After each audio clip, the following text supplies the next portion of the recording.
Bonjour, bienvenue sur le podcast Une maison en France. Un podcast en français facile pour ceux qui rêvent d'avoir une maison en France ou qui ont déjà une maison en France et bien sûr pour tous ceux qui veulent perfectionner leur français. Je suis Jérôme, je suis professeur de français langue étrangère et j'écris aussi des livres pour vous si vous apprenez le français. Chaque semaine, je lis un chapitre, ils sont tout petits, du roman en français facile « Les surprises du premier été ». Puis, je vous explique le français utilisé dans le texte. Dans ce nouvel épisode, Petra et Peter vont au marché.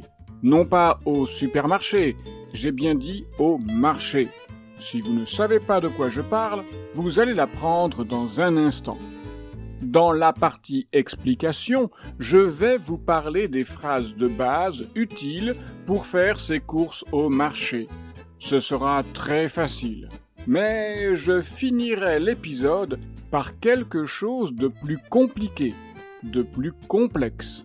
La structure ne que. Vous ne voyez pas de quoi je veux parler? Alors restez bien jusqu'à la fin de cet épisode. Mais sans plus attendre, poursuivons l'histoire. Samedi matin, Petra voudrait bien aller au marché. Peter n'a pas bien compris. Au supermarché? Petra précise, le marché en ville, sur une place ou sur les trottoirs.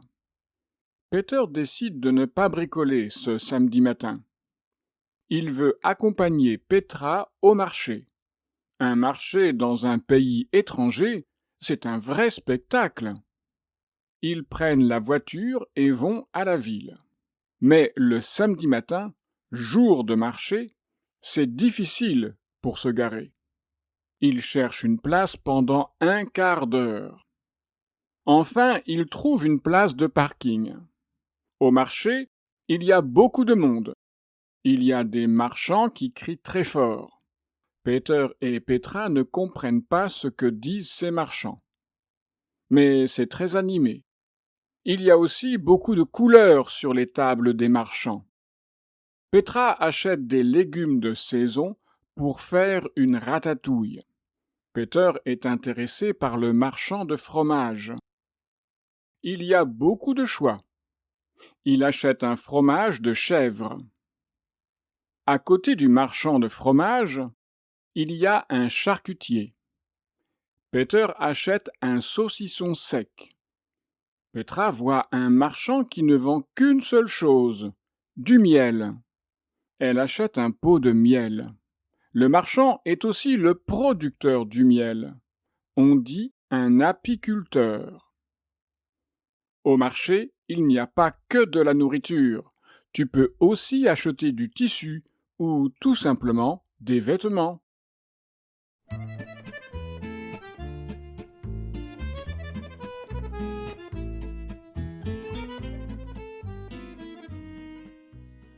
Et vous? Est-ce que vous allez faire vos courses sur les marchés? Et comme Petra le précise, pas le supermarché où il n'est pas nécessaire de parler français pour faire ses courses, mais je parle du marché, sur une place, dans un village ou une ville. Et si vous faites vos courses au marché, alors vous allez devoir parler un peu français. Et ça peut faire peur. Mais c'est surtout un excellent moyen de pratiquer votre français. En fait, ce n'est pas compliqué du tout de faire ses courses sur un marché. Vous pouvez vous en sortir avec seulement 2 ou 3 petites phrases et quelques mots.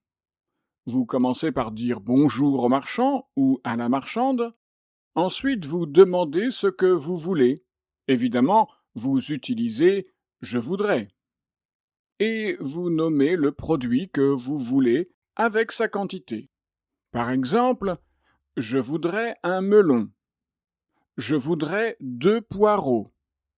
Je voudrais 1 kilo de tomates. Je voudrais une barquette de fraises. Et si vous ne connaissez pas le mot français pour tel ou tel produit, vous pouvez utiliser le petit mot ça. Il suffit de montrer du doigt le produit que vous voulez et de dire « Je voudrais ça, s'il vous plaît ». Pour payer, si vous n'êtes pas encore tout à fait à l'aise avec les nombres en français, il vous suffit de donner un gros billet de 10 ou 20 euros. Le marchand ou la marchande vous rendra la monnaie.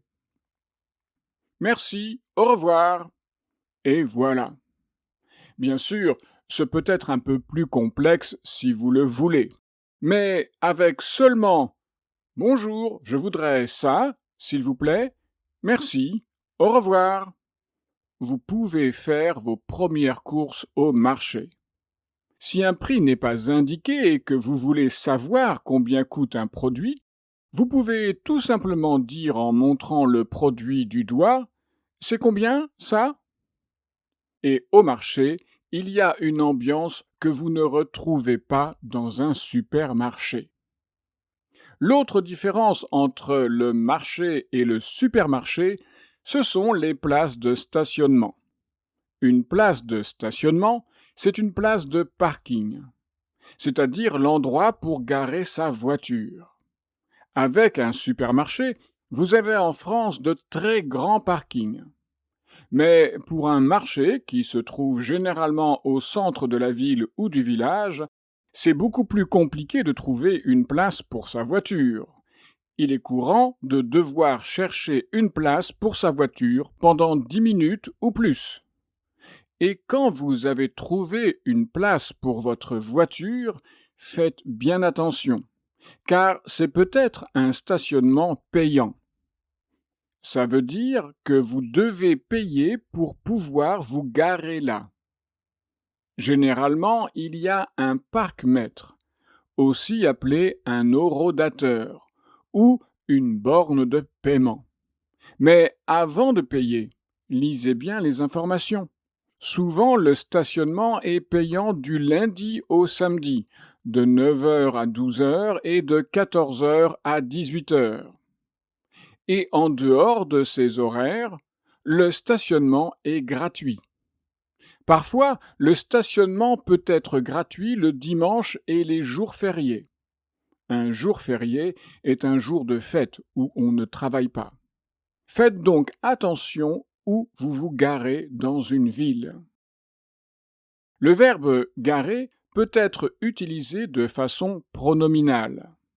Et alors, vous avez le verbe se garer.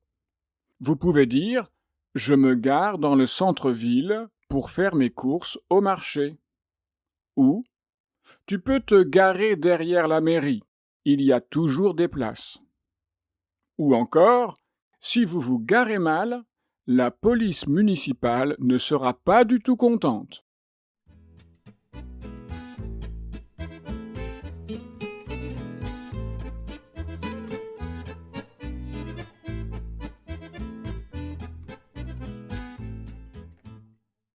Maintenant, réécoutons les dernières phrases du texte.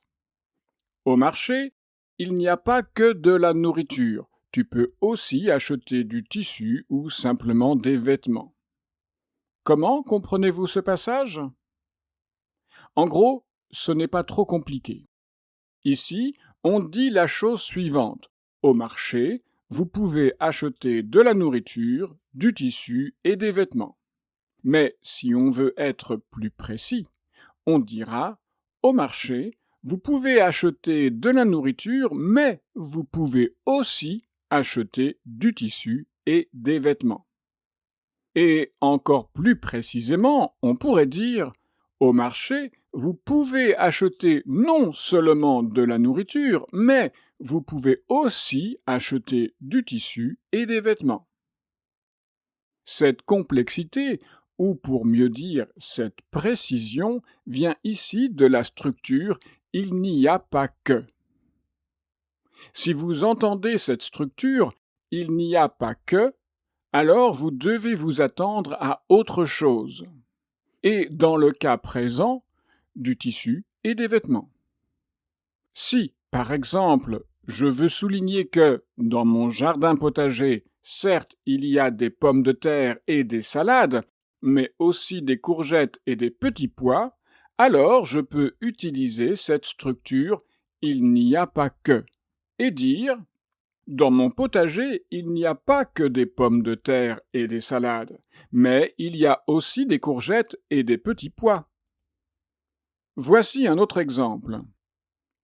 Dans la vie, il n'y a pas que le travail, il y a aussi les vacances. On souligne ici l'importance des vacances par rapport au travail. Donc, avec la structure ne pas que, vous dites pas seulement. Il n'y a pas seulement le travail dans la vie, mais aussi les vacances. Et vous pouvez utiliser cette structure avec d'autres verbes. Je ne mange pas que des pommes, mais aussi des poires. Je ne mange pas seulement des pommes, mais aussi des poires. Je ne bois pas que du café, je bois aussi du thé. Je ne bois pas seulement du café, je bois aussi du thé. Vous aurez remarqué que la structure il n'y a pas que est formulée de manière négative. Vous entendez le mot pas.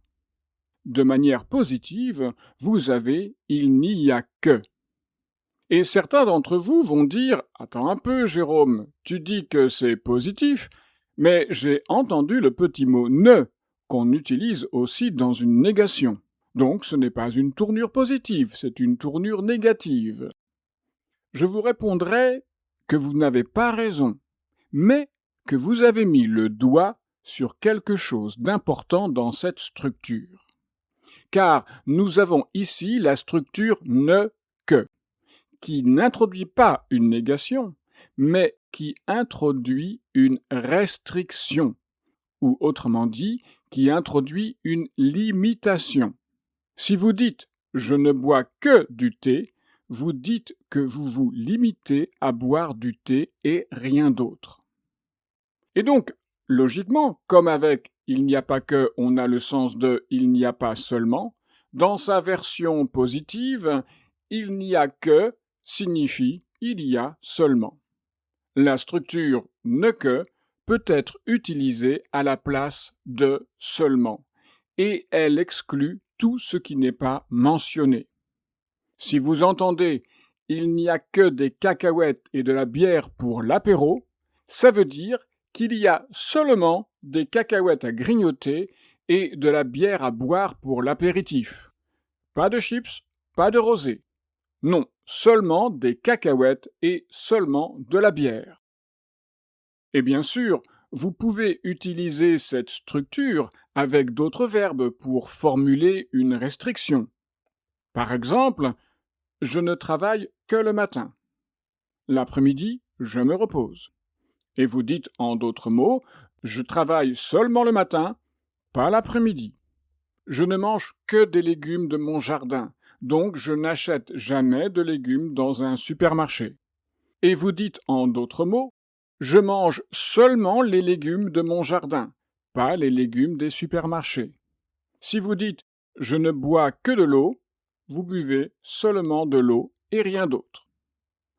Maintenant que je vous ai embêté avec le tout petit mot ne de la structure ne que, je dois vous dire qu'en français très courant et un peu relâché, ce petit mot ne, souvent, n'est pas prononcé. Et alors, au lieu d'entendre je ne bois que de l'eau, vous pouvez entendre je bois que de l'eau, ou même je bois que de l'eau. Au lieu d'entendre je ne travaille que le matin, vous pouvez entendre je travaille que le matin. Et si on va plus loin, au lieu d'entendre il n'y a que ça et rien d'autre, vous pouvez entendre il y a que ça et rien d'autre. Et même il y a que ça et rien d'autre. Voilà pour le 75e épisode de ce podcast. J'espère que la seconde partie de cet épisode ne vous a pas découragé de perfectionner votre français. Tenez bon, apprendre une langue, c'est un véritable marathon. Il faut tenir sur la distance. Dans le prochain épisode, Petra va réaliser une ratatouille. elle va nous livrer sa recette au prochain épisode. Mais si vous avez trop faim et que vous ne pouvez pas attendre la semaine prochaine pour la suite des surprises du premier été, vous pouvez aussi acheter le livre papier ou l'e-book sur Amazon. Que dis-je, vous pouvez acheter les 3 livres publiés de la série Une maison en France. Vous connaissez le tome 1, celui du podcast qui se passe en été. Il y a aussi le tome 2, Les émotions d'un automne turbulent, qui est la suite des aventures de Petra et Peter dans leur maison en France. Mais cette fois-ci, ça se passe en automne. Il y a encore le tome 3. Après l'été, après l'automne, le tome 3 se passe en hiver. Le titre, c'est « Les mystères d'un hiver tout blanc ». Ce sont toujours les aventures de Petra et Peter dans leur maison en France. Et avant l'épisode 100 de ce podcast, vous pourrez certainement lire le 4e et dernier tome de la série. Évidemment, ça se passera au printemps. Encore un peu de patience, car je suis en train d'écrire ce 4e tome. Tous mes livres papier et e-book sont disponibles sur Amazon. Soyez curieux, lisez mes livres et dites-moi ce que vous en pensez. Maintenant, je vous repose une question. Encore une fois, et ce ne sera pas la dernière fois. Aimez-vous ce podcast? Oui? Vraiment? Alors, si vous aimez ce podcast, parlez-en à vos amis. Parlez du podcast à un seul ami ou à une seule amie, rien que ça. Ce n'est vraiment pas beaucoup, mais ce serait formidable pour le podcast, et je vous en remercie par avance. Et rappelez-vous, avoir une maison en France, c'est bien. Mais pouvoir faire ses courses au marché et ne parler que français avec les commerçants, c'est quand même mieux. Alors, si vous voulez perfectionner votre français, le français de tous les jours et le français pour faire ses courses, je peux vous aider avec mes leçons en ligne. Pour en savoir plus, vous trouverez mon adresse e-mail et mon site internet dans la description de cet épisode. Au revoir!